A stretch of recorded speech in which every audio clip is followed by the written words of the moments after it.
Hello and welcome to another episode of the Dad Strength Podcast. I am your host, Richie Leahey. Today, we're going to talk about one of the most essential items for dads that I should have mentioned a long time ago, and that is the stuffed animal. Now, way back when I started this podcast, I talked about this before, and so it's kind of be a recap. So if you've heard some of this before, it's the same reasoning I've given back in the day. So for the stuffed animal, your child, when they're first born, is going to want some attachment to their parents. As a mother, if you're breastfeeding, your child will get that attachment every time you breastfeed because they're going to be having contact with you directly. For a dad, we don't have that luxury. And so it's very important. The doctors say now that you give like skin to skin contact. If you think back in like ancient times when clothing was scarce, dad would hold their kid. The kid would get to know their parents' scent. So what I did for a stuffed animal was I got our daughter a stuffed lion, kind of as a throwback. Our family crest has a lion on it. So I figured, that'd be kind of cool instead of a teddy bear or like some popular, whatever kids are into, stuffed animal that would just be hip or something that I liked. I figured I'd give her something like that would make it a little bit unique. And then we also got a book that she likes now that she's a little bit older about tucking your lion in for bed. So it kind of ties together even though that book was unplanned, and it works out pretty well because she loves the lion. So whenever I got it, I got one that I wanted to get. I didn't want to get it too big because I wanted her to sleep with it when she was a kid. The first one I got, because I bought a couple because I wanted it to be a flexible one. A lot of the lions they have in stores for stuffed animals are like propped up lions where they're standing, and I didn't want that. I wanted it to be floppy like a teddy bear. And the first one I got was giant. And so I have a giant lion that sits inside of her. We have like a pop-up castle for her. And so it sits inside there. And that is what we use as kind of like a pillow to play around with. But I also got her a smaller one. And that smaller one, and even the bigger one, what I did was before she was born, I bought it about a month in advance. And I would sleep with it because I wanted my scent to get on it so that she would have the contact when I would go to work. She would feel comforted by my scent. And then that way she would get used to something that was a kind of attached to her dad. So that's what I recommend doing, and I highly, highly recommend it, is to get a stuffed animal and sleep with it for a few weeks before your child is born, and then just put it in their crib, because she's a newborn, so she wasn't able to like move around or roll around, and so I didn't want to have it in a position to suffocate her, so what I did was I would drape it just over the edge of her bassinet, and that way it was kind of like looking over and watching her, and I would tell her, like when I put her down, like, okay, here, I'm going to put your lion. It's going to keep you safe, keep you warm, whatever. And so then I would kind of prop it up over her bassinet. And that worked out pretty well because then she grew an attachment to it. And so now whenever she goes to bed, that's still part of our routine. I'll give her lion, and even today I put her down for nap. I said, okay, it's time for nap. Let's tell everyone good night. Here's your lion. Give it a kiss good night. And here it's going to give you some hugs. And then I put it up against her and she's able to hold it, and it works out perfect for us because then I don't have to have the hassle of trying to get her in bed or anything like that. It works out well, and it's great comfort for her. Now I did make one mistake whenever I bought it. I wasn't sure because like I was buying a couple different lines, so I only bought one.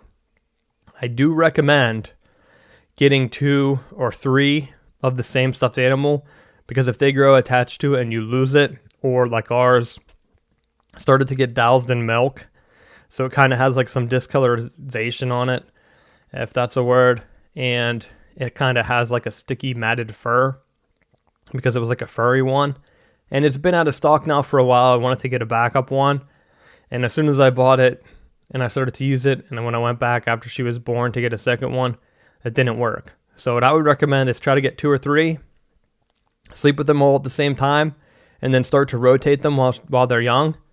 That way they can kind of like start to wear or whatever. And if someone spills and they're like, that's not mine, it should be able to be a good substitute for your kid, because either way, whenever they're holding on to them, they're going to work out and they're going to know that, hey, that is one of my stuffed animals, or hopefully they think that it is the same exact one.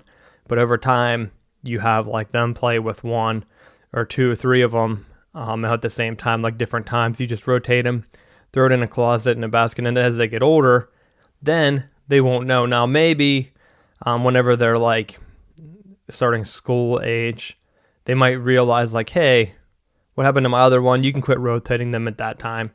And maybe then they would understand if they lost it. Like, hey, just so you know, you have like 2 or 3 other buddies when you're growing up, and you would play with them in different rooms or something, so that they wouldn't know. As long as you don't have them together at the same time, they're not going to put it together whenever they're younger. So I do recommend going ahead and getting at least, I wouldn't really consider it a backup, but you want to get something like that so that they have it on hand. So that's the essential item for today. That's the one that I would recommend, and it's pretty big for newborns. It's something to help them keep safe, and something that they can grow an attachment to, and something that they can come to rely on and just know like, hey, and like if it's come from your dad, they'll know like, hey, oh, this reminds me of my dad. So that's why I got it. Just a little bit of an emotional attachment, and it's worked out well for us. And now this episode, I kind of went backwards. I started with the essential items. I've been putting those at the end first. But our daughter talked about like a little bit of a sleep regression. And I come to the conclusion that I think it was tied to daylight savings time. Because now what we've started to do and notice was that if we put her to bed earlier, at just like a different time, then she'll sleep. And she naps pretty good, 2 or 3 hours. And so like today we went out a little bit in the morning, didn't quite get back before noon. But I noticed it because my alma mater was playing in the NCAA tournament. They had a noon game. And so I wanted to have her in bed before that started. So I put her down a little bit earlier that day, and she was out like a light. So then we went ahead and we tried it for a couple other days in a row, and it worked out well. So we got in the habit of like, hey, on the weekends and during the week, take her to the playground early in the morning, let her run around, get some energy out. And if we put her down at noon, she was previously sleeping at like 1 or so. I don't know, the daylight savings just a shift. Maybe the light is up earlier in the morning. Some nights she does sleep in, or some mornings, I guess, she sleeps in. But either way, it's been working out for us. So that's another thing to try, is make sure, because if you miss that nap window, your child is not going to nap. And then they're going to go ahead and be cranky. So make sure that you keep an eye on that and you check it out. And so that's one of the things. And again, the daylight savings time, that's going to be a stressor on any kid. Even adults have issues with it. Causes more wrecks, causes an increase in heart attacks. People are getting a little bit less sleep. They're not used to it. Then they have to force themselves to get up for a few weeks. After a week or so, yeah, your body will start to adjust to the new time schedule.